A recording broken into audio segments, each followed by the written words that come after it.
Did you know that how fast you eat could be silently shaping your health more than you realize?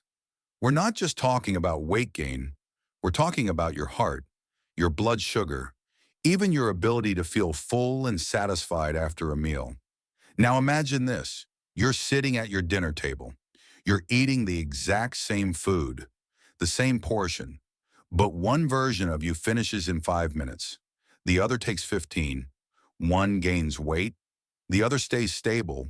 One feels bloated and sluggish. The other feels light and calm. Same food, different speed. Studies have shown that simply slowing down how quickly we eat can lower our daily calorie intake, reduce belly fat, stabilize blood sugar, and even protect against heart disease. So instead of reaching for another new diet or blaming your willpower, what if you just slowed down?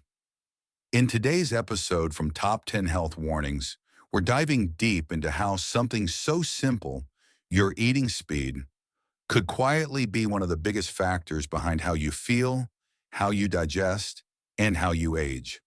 Are you ready to find out how? Here's something most people never consider. Your eating speed today might have nothing to do with your appetite and everything to do with your past.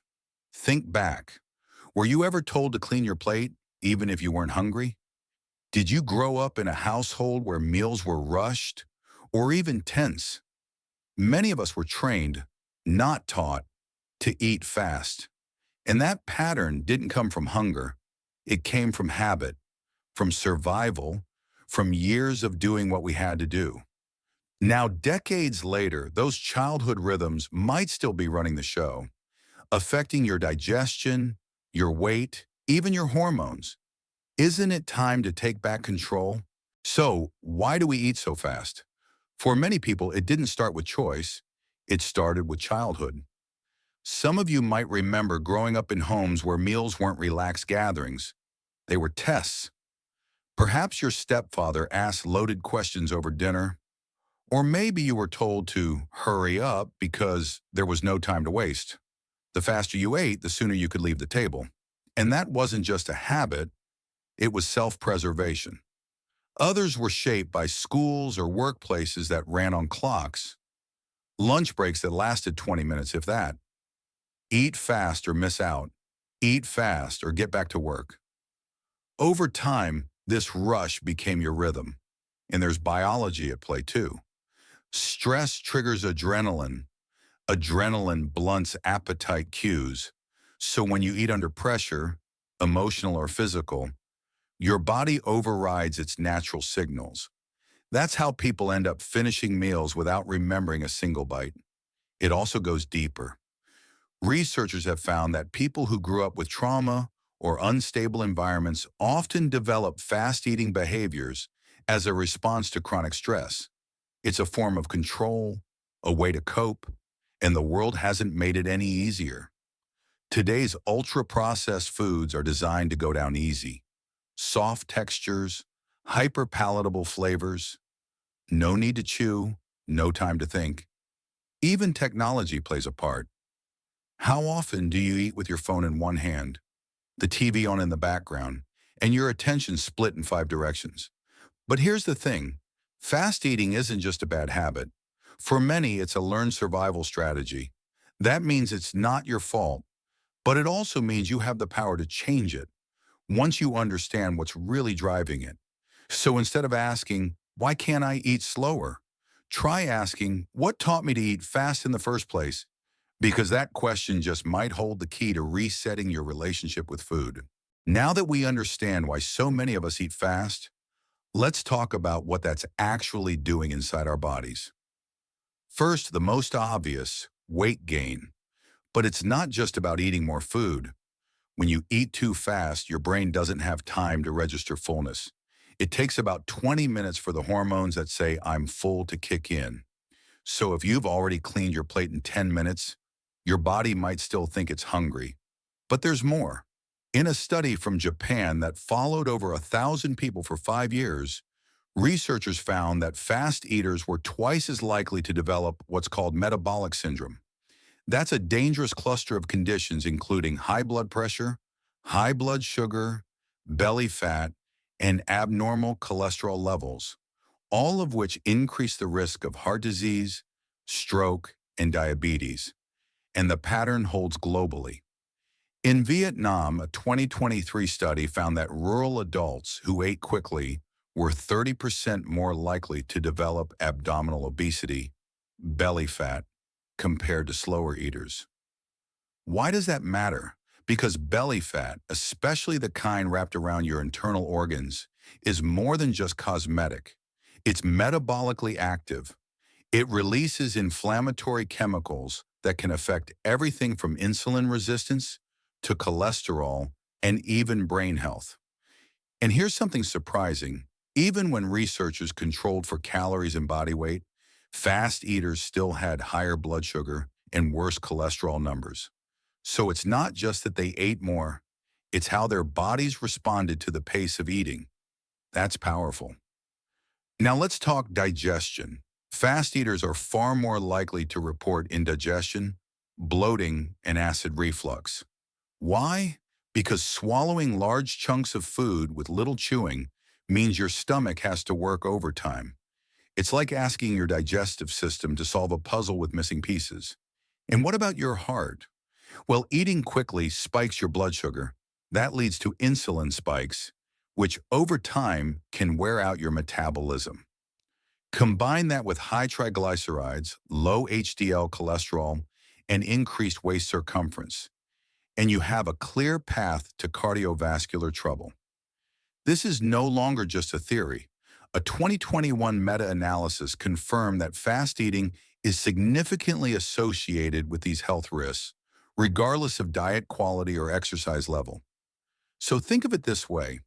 Instead of blaming the food on your plate, maybe it's time to look at how fast you're eating it. Because even if your diet stays the same, changing the speed of your meal could change how your body handles it. And when you're over 60, that kind of small shift could mean a world of difference for your long-term health. So let's cut to the chase. Does eating more slowly actually lead to better health? The evidence says yes, and not just because it sounds healthy. There's real science behind this. When you eat slowly, you activate hormones in your gut that tell your brain you've had enough. Two key players are GLP-1 and peptide YY, natural signals for fullness, but they don't kick in right away. They need time. If you rush through your meal, your brain misses the signal.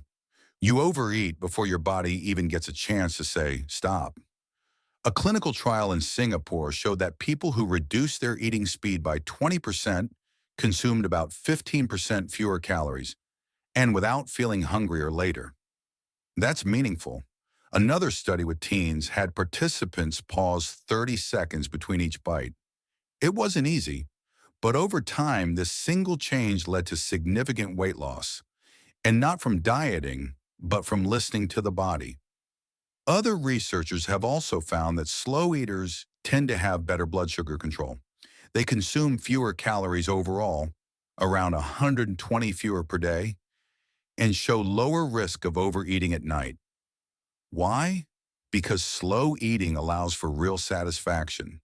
You give yourself space to enjoy the meal, the textures, the flavors, and you become more aware of when you've had enough. This is something speed eaters often miss entirely, and it's not just about food intake. Slow eating also reduces insulin spikes.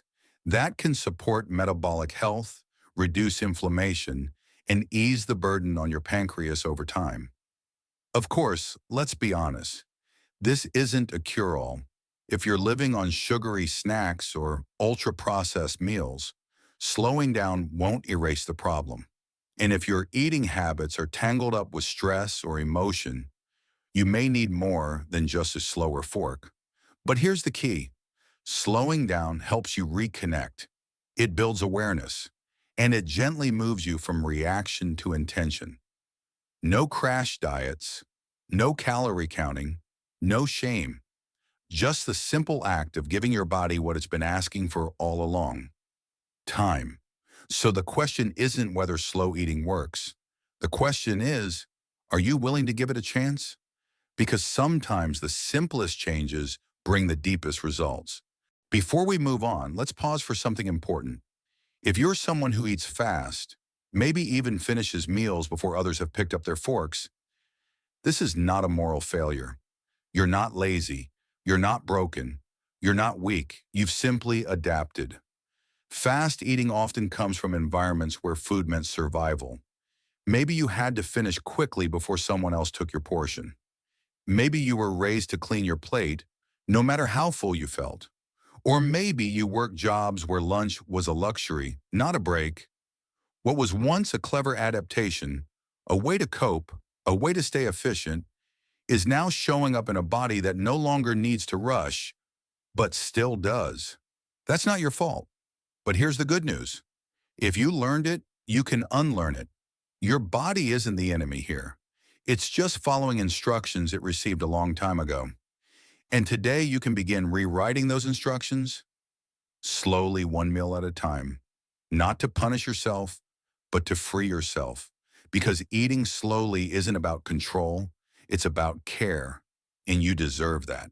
So how do you actually slow down your eating? Let's get practical. Because for many people, especially those over 60, you've been eating a certain way for decades. Shifting that rhythm isn't about discipline, it's about strategy. Let's start with one simple tip. Put your fork or spoon down between bites. This alone can cut your eating speed in half. It forces you to chew, swallow, pause, and check in with your body before the next bite. Another method, use smaller utensils. A smaller spoon or fork naturally reduces bite size. You'll chew more, swallow more fully, and extend the meal without even trying. Third, use your non-dominant hand. It sounds silly, but it works. One study even found that swapping hands slowed eating speed more than nearly any other intervention. No app required. Fourth, eat with other people. Conversation breaks up the rhythm. You laugh, you talk, you pause. In countries like France or Italy, meals are long, lively events, not rushed obligations. And guess what? They tend to be healthier too. Fifth, eat without screens, no phone, no TV, no emails. When you eat with distractions, you disconnect from your internal cues. You miss the I'm full signals, and the food just disappears. You can also try warming your plate or eating in courses, starting with a salad or vegetables. That alone buys you time. And here's an old world tip that's made its way through generations. Chew each bite 20 to 30 times. Some elders even say 32 times, one for each tooth. Sound excessive? Try it once. You'll be amazed how quickly you taste more and need less. But here's the trick. Don't try everything at once. Pick one habit, practice it for a week, let it settle in. Then add another. Think of it like learning to play music. You don't master the whole song in one go. You learn one note at a time, then a chord, then a melody. Eating is the same. And remember, this isn't about eating less.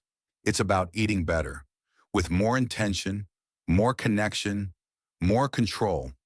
Instead of feeling guilty after a meal, you feel satisfied. Instead of bloated, you feel balanced. So ask yourself, which of these could you try today?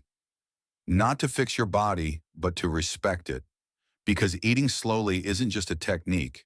It's a way of honoring the body that's carried you this far and helping it keep going strong. Let's go even deeper now. Because eating slowly isn't just about weight or calories or numbers on a chart. It's about how you feel in your body, how well you sleep, how calm your digestion is, how connected you are to the present moment. When you slow down, something powerful happens. Your nervous system shifts from fight or flight to rest and digest. That's not just a phrase. It's a biological fact. Your body digests best when you're relaxed, not rushed, not tense. So instead of gulping down food and wondering why you feel bloated, gassy, or heavy afterward, Imagine finishing a meal and feeling light, peaceful, even energized. That's what slowing down allows. It also improves insulin sensitivity, which helps stabilize blood sugar, especially important as we age. It lowers stress hormones, supports heart rate variability, and may even help cognitive clarity by avoiding those post-meal crashes. And here's something many people overlook. When you eat slowly, you're more likely to taste your food. You enjoy textures, flavors. You feel more satisfied even when you eat less. That satisfaction matters. It reduces cravings, prevents late-night snacking, helps you trust your appetite again. You also start noticing emotional patterns. When do you rush? When do you eat with tension? When do you truly savor? That kind of awareness is healing because food isn't just fuel, it's relationship with your body, your history, your well-being. So rather than chasing fad diets or blaming your age or metabolism, what if you simply paused? What if you chose to eat like your health depends on it? Because it does, not to restrict yourself, but to respect yourself. After all, you spent a lifetime feeding others, working hard, pushing through.